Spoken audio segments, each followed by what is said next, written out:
Dear student, आज की इस वीडियो में क्लास 10th के इतिहास के सब्जेक्टिव क्वेश्चन के बारे में जानेंगे। जो मैट्रिक का परीक्षा स्टार्ट होने वाला है जो 15 फरवरी से, उसी परीक्षा के लिए इस वीडियो में सब्जेक्टिव क्वेश्चन को तैयार किया गया है जो क्लास 10th के इतिहास का सब्जेक्टिव क्वेश्चन है। तो चलिए स्टार्ट करते हैं।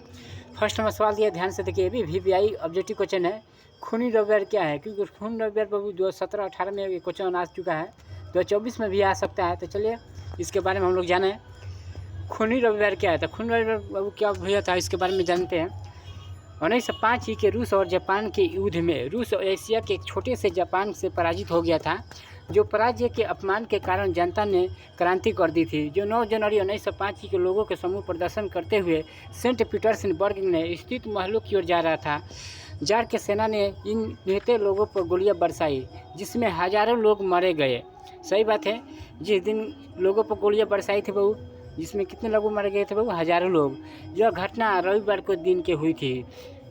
सही बात है। जो ये घटना बहू हुई थी रविवार के दिन ये हुई थी, संडे के दिन, इसलिए इस दिन को खून रविवार के नाम से जाना जाता है। तो इस टाइप का क्वेश्चन दिया जाएगा कभी बहू, अपने भाषा में बनाकर इसको लिख सकते हैं। मेन ट्रिक आप लोग याद रखिएगा केवल कि 1905 रूस और जापान की युद्ध में, ठीक है, रूस एशिया के एक छोटे से जापान में पराजित हो गया था। मेन ट्रिक याद रखिएगा। जो अपमान के कारण जनता ने जो क्रांति वो कर दी थी, वो कितना ईस्वी में की थी? तो 9 जनवरी 1905 ही लोगों के समूह को प्रदर्शन करते हुए सेंट पीटर्स ने अपने महलों की ओर जा रहा था। जब अपने महलों की ओर बाबू जा रहे थे तो जार के सेना ने गोलियां बरसाई थी, जिसमें हजारों लोग मारे गए थे बाबू। जिस दिन ये घटना हुई थी वो उस कौन दिन था बाबू? तो संडे दिन था, इसलिए उस खून रविवार को रविवार के नाम से जाना जाता है। चलिए 2 नंबर सवाल देखा जाए।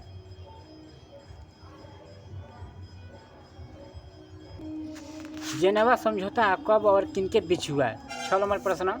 जो जेनेवा समझौता और किनके और कब हुआ था? तो ये 2020 में ये भी क्वेश्चन आ चुका है बाबू। VVI ऑब्जेक्टिव सब्जेक्टिव क्वेश्चन है।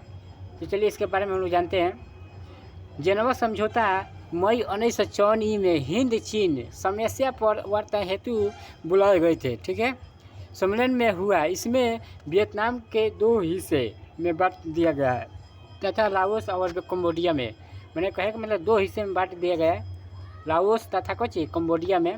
वैध राजतंत्र को आविष्कार कर संसदीय शासन प्रणाली को अपनाया गया था। तो मेन इसमें भी हम लोग ट्रिक जो याद करेंगे, जो जेनेवा समझौता हुआ था बाबू मई 1954 में हिंद और चीन समस्या पर वार्ता हेतु बुलाया गया था, ठीक बात है। जो वियतनाम के 2 हिस्से में बांट दिया गया था। 2 हिस्से में कौन कौन? तो लाओस तथा कम्बोडिया, याद रखिएगा मेन ट्रिक। चलिए नेक्स्ट सवाल देखा जाए।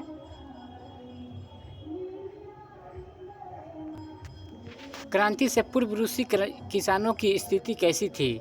प्रश्न संख्या 11। क्रांति पूर्व रूसी किसानों की स्थिति कैसी थी? तो इसके बारे में हम जानेंगे आंसर। क्रांति से पूर्व रूसी कृषकों की स्थिति अत्यंत दयनीय थी। वे अपने छोटे छोटे खेतों में पुराने ढंग से खेती करते थे। उनके पास पूंजी का अभाव था और करों के बोझ से दबे हुए थे। समस्त कृषि जनसंख्या का 1/3 भूमिहीन था, जिनकी अर्धदासु जैसी थी। इसमें भी मेन ट्रिक हम लोग याद करेंगे। जो क्रांति जो हुई थी पूर्व रूसी के किसानों के द्वारा बाबू, वो क्रांति पूर्व रूसी कृषकों की स्थिति की अत्यंत एक दयनीय स्थिति थी। जो अपने छोटे छोटे खेतों पुराने ढंग से खेती करते थे। जो उनके पास पूंजी का अभाव था, क्योंकि उनके पास पूंजी का बहुत कम अभाव हो गया था और कोरे के बोझ से दबे हुए थे। इसलिए समस्त कृषि जनसंख्या का 1/3 भाग भूमिहीन था, जिनके अर्धदासु जैसी थी। चलिए नेक्स्ट सवाल देखा जाए। अक्टूबर क्रांति क्या है? अक्टूबर क्रांति भी VVI सब्जेक्टिव क्वेश्चन है, यह भी 2024 में आ सकता है बहुत, इसको ध्यान से देखिए। अक्टूबर क्रांति कब हुआ था केवल याद होगा तो इसको आप लोग सब्जेक्टिव को बना कर लिख सकते हैं। 7 नवंबर 1917 में बोल्शेविकों ने पेट्रोग्राड के एक रेलवे स्टेशन, बैंक, डाकघर, टेलीफोन के केंद्र, कचहरी और अन्य सरकारी भवनों, ठीक है, अधिकार कर लिया था।